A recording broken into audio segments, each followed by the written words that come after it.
Mm. Ano, teammate siya ng dad ko. Sa...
Yun yung same leg na na-injure niya nung sa San Miguel.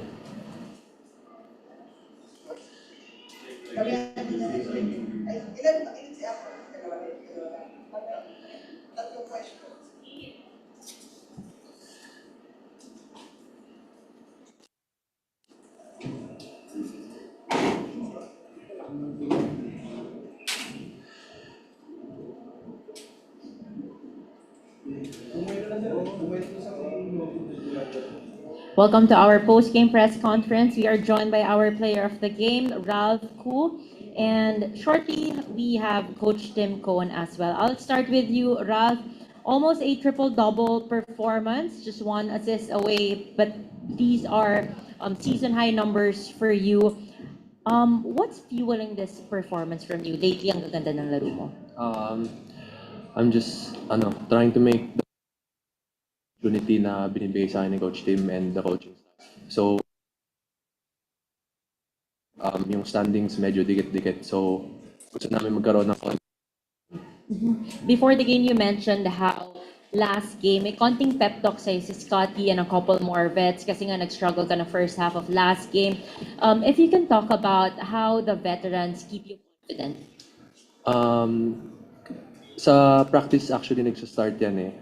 Kung may magawa akong hesitation or may mga bad plays ako nagagawa, lahat ng vets actually kinakausap ako na ito dapat ginagawa ko, ito dapat. On the lighter side of things, we saw how nakipag-handshake ka kay Coach Pido before the game. Mukhang kinuha mo yung galing niya sa tres. Any side story doon? Ano siya he's my dad's teammate in UST dati sa UAP days nila. So I've known him for a while na din. Thank you very much, Ralph. Coach Tim, congratulations. NorthPort made this win difficult for you guys. You had to earn it. Your comments on how your players handled situations, how they adjusted, especially on the zone. Well, we talked about having to grind out wins coming the rest of the way on the way to the playoffs, and I thought they did a good job of grinding out. We were down 10 at halftime, and they came out and really got locked in defensively. We just had an unbelievable game by Ralph that just kept us close, and And, but, you know, I don't know, we may have come out with an injury with Jamie, we'll see. That kind of put a damper on things. We don't know exactly what it is yet, but he needed to be carried off the floor at the end of the game. So he can't put any weight on his legs. So we'll see what's going on.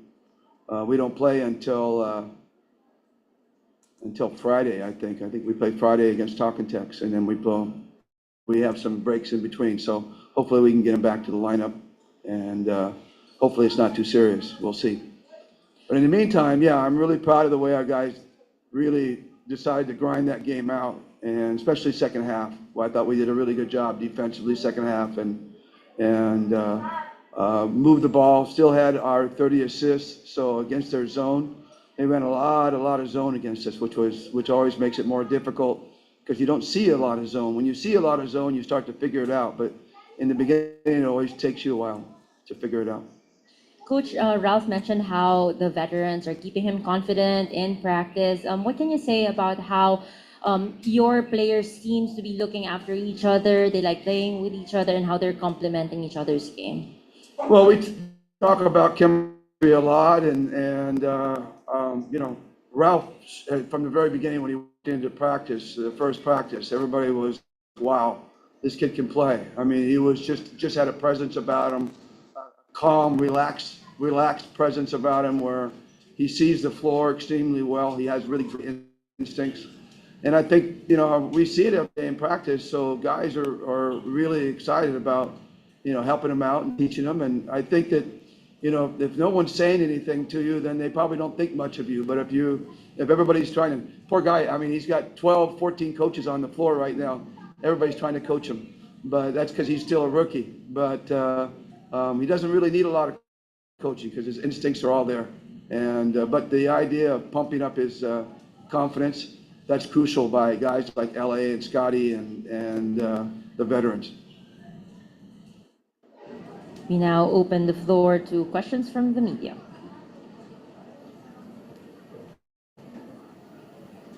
Coach, about Jamie, what did he say when he got hurt? Are you done with Ralph? Okay, we'll go with that. I'll go with Ralph first, yeah. and then we can get him out of here.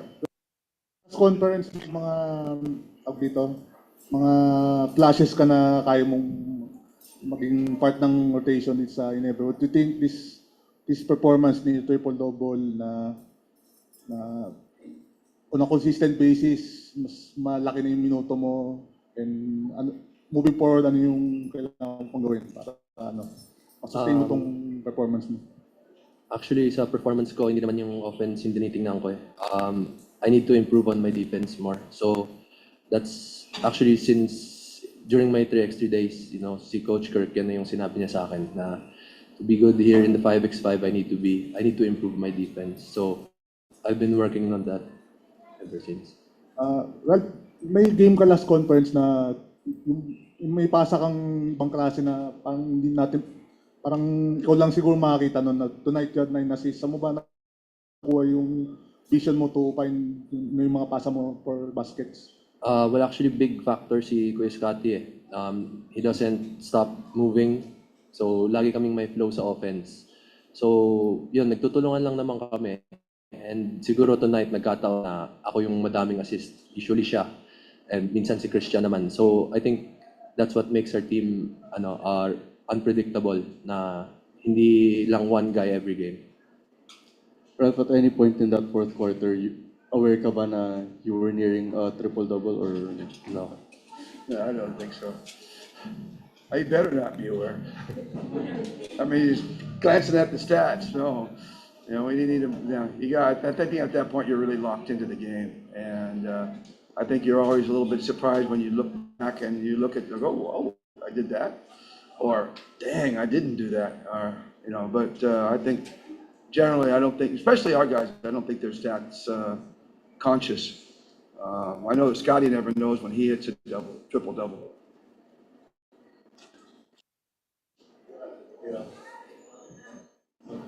Okay, get you out of the aircon.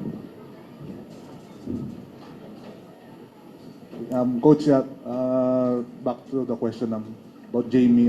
What was first said when that happened, and what Yeah. Well, again, it just happened. So it happened in literally the last second of the basketball game. And I didn't even get a chance to shake his hand after the game because we were concerned about Jamie.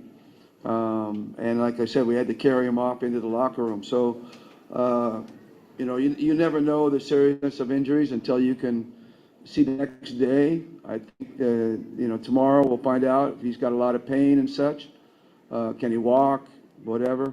It looks like a calf or an Achilles issue. I'm not sure, one or the other.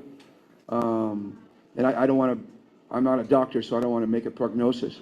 So, but, we'll get him to the doctor tomorrow or day after, see if we can get the swelling out, if there's any swelling, and then get him to a doctor. But as at this point, he's going to be out at least a few days, maybe, hopefully not, doesn't stretch into weeks or months. Can't afford to lose him. Coach, can you just talk about the morale of the team? Because, you guys were literally seconds away from hearing that buzzer, and then all of a sudden Jamie fall down. What was the ambiance like the moment that happened? Well, I mean, there was a lot of concern, but, we were all gathered around him, and we didn't know what was going on. And I just checked on him briefly in the locker room, so there really wasn't an opportunity to really test the waters over there. He's such a valuable part of our team, and he's such a great teammate, and everybody loves him. So we're all going to be feeling bad if he's not able to play. But just like any other thing, it's next man up. But our whole thing was we were going to look at bringing Maya and Jeremiah Gray and Jamie Malonzo and let them play together and see the kind of music they could play together. And that was our big plan coming into this year. And then what happens, Jamie gets the ACL, and Maya gets the ACL, and Jamie's possibly out. So now we got neither of them. So that used to be a very, very deep position for us, and now it's pretty thin. But again, if we can continue to get the kind of games we got from Ralph, that's what we talk about in terms of the next man up. Maybe now it's Sydney's going to have to step up. We'll see Stanley stepping up some more. That's the positions that we'll have to fill out if Jamie's not ready to go. Are- Coach, you never pick a run at the end of the second round. Do you expect him to play this way early this year? I don't think we expected it this early. Certainly not when we drafted him, but we did know a lot about him. He played in our PBA Tour team, and he played on the 3-on-3.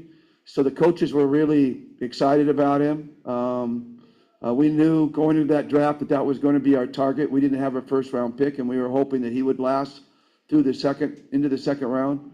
So it wasn't a pick like we were doing it just because he played for our tour team. No, we were sitting on pins and needles hoping we could get him, that no one else would draft him. And no one else knew him like we did, So is it a surprise that he's playing this well? Yeah, certainly, that he's playing this well.